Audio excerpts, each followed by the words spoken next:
Hello YouTube hikers and backpackers and other travelers. This is Ryan here. I'm going to do a quick video review of the Summit Traveller TR1. It's a lightweight down sleeping bag. I'm doing this review because I had a really difficult time finding objective information about this product. There were only a few consumer reviews on some of the outdoor retail websites and no video reviews, so I thought I would do a favor to other people that might be considering this product. Hopefully it'll help you figure out if this is going to work for your needs. I started looking at this bag because I need to come up with a new summer sleep system. I've been using a 35-degree bag, and I live in Texas now, and the summers when I camp around here are quite warm and still warm in some of the places I travel to for backpacking. So I'm looking to get a lighter bag that's versatile, that I can use in multiple ways.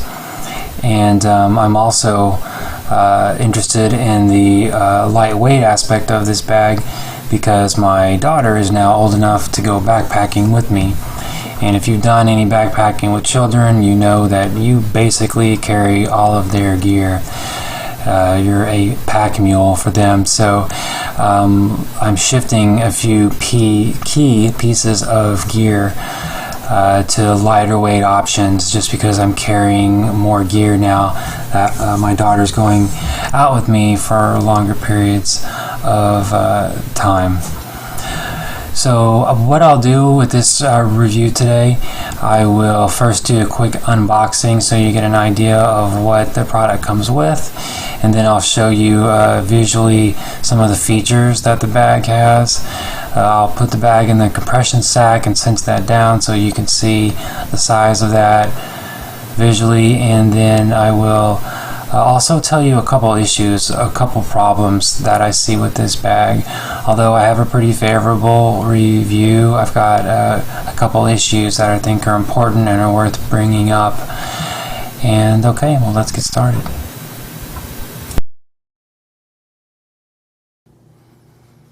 Okay, we'll do a little unboxing here, see what all you get with this purchase.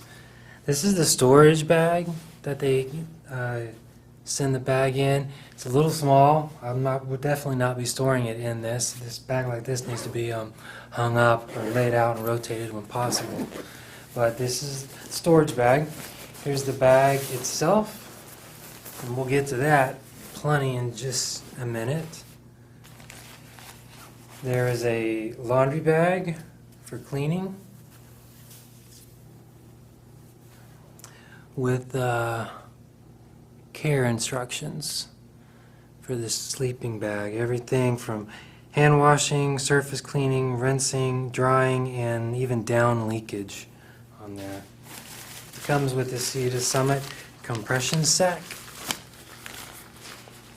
We'll put the bag in here later and I'll compress it down, and you can see I think how impressively small this thing packs down to. There's also a little document pouch in here. It's got two pieces of paper, one of which is just a letter to the customer telling you how incredibly proud they are of their ultra dry down. And the ultra dry down, if you haven't learned yet, is a chemically treated down that retains over 60% more loft and absorbs less moisture when it's exposed to water than untreated down. They also dries out faster. They also note on here that they do not use live plucked down. It's good to know that they have a bit of a concern for humane and ethical practices, and they ensure that by tracing their supply chain.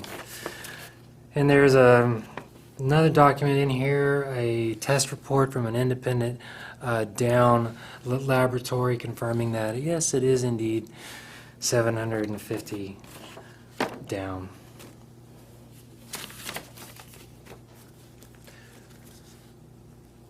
The hang tag itself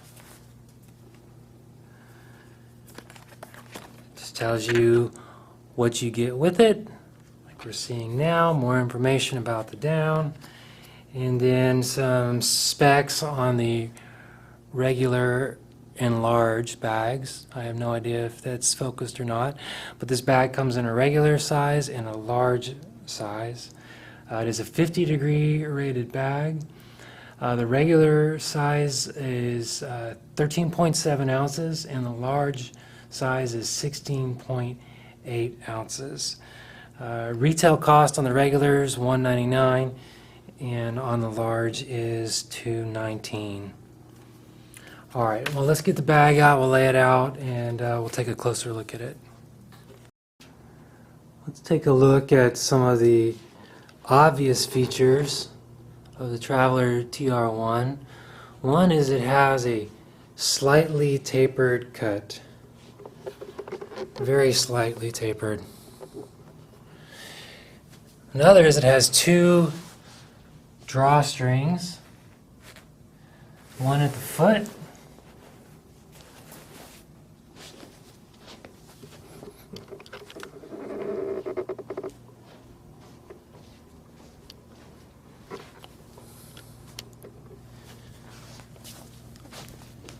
and another one at the head.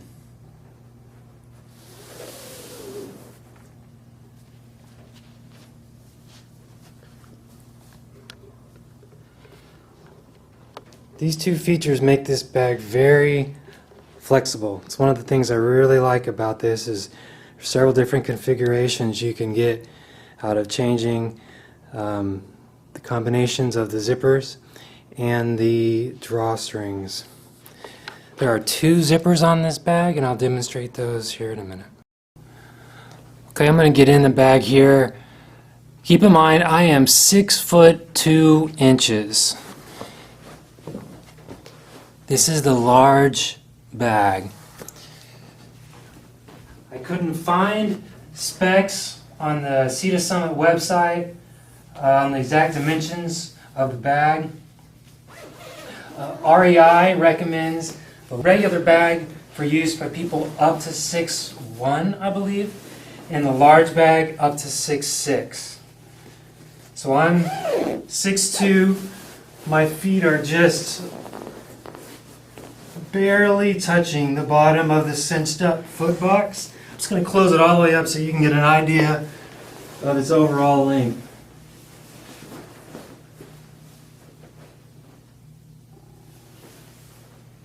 Just to the top of my head.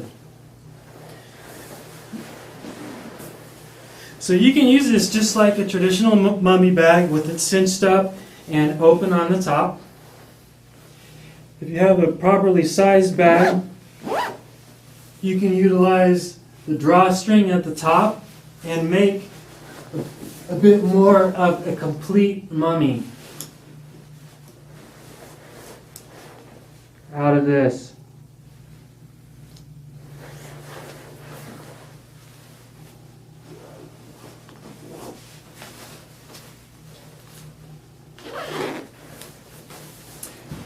You can open up the bottom cinch and just make a tube.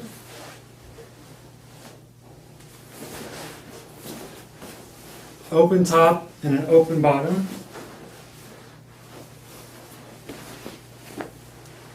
Something that I particularly like is it just has two zippers. You can unzip them both.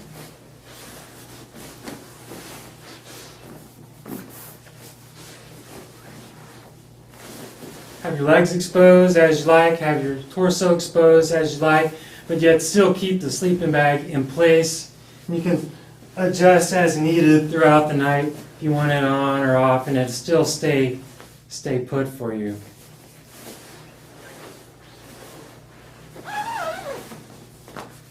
You can make this into a quilt.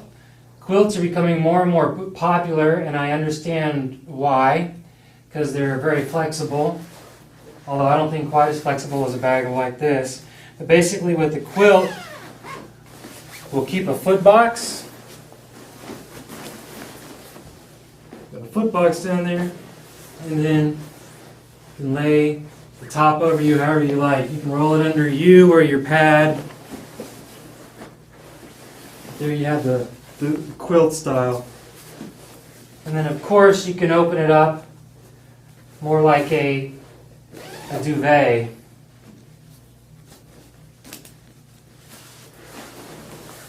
And just have a big blanket.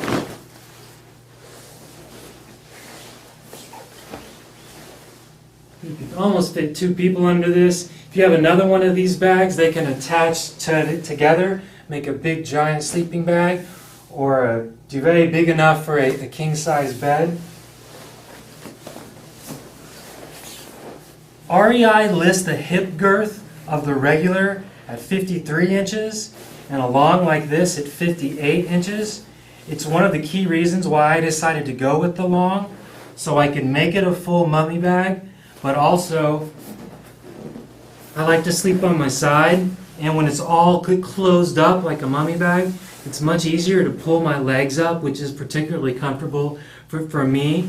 This is a very roomy bag when it's zipped all the way around.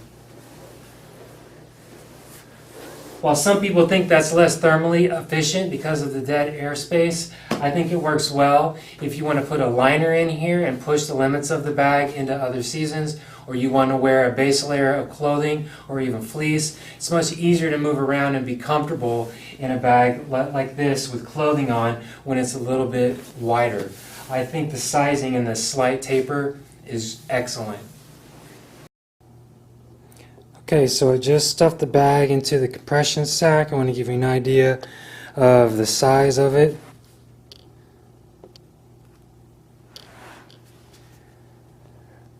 I think that's pretty impressive for such a versatile bag that can keep you warm down to significantly lower temperatures with a liner or some clothing, that it compresses down to that size. Here's a iPhone to give you an idea of its size.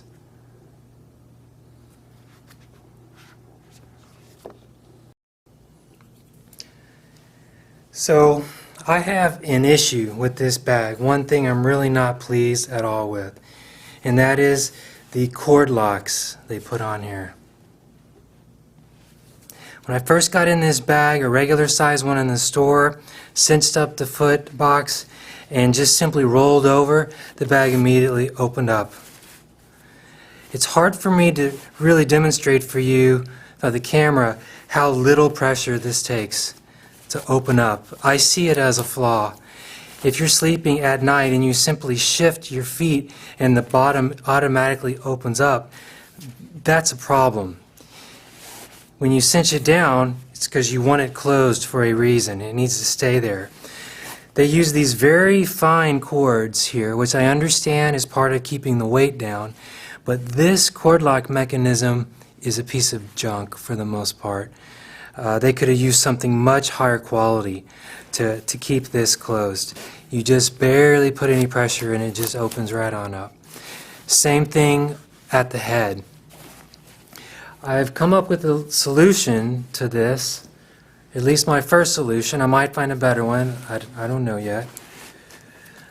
But I got from Little Gear Aid here at a REI a replacement toggle that is much better quality, the kind of quality they should have used on a $200 bag to start with. Basically, what I'm doing here is I'm just running this double through.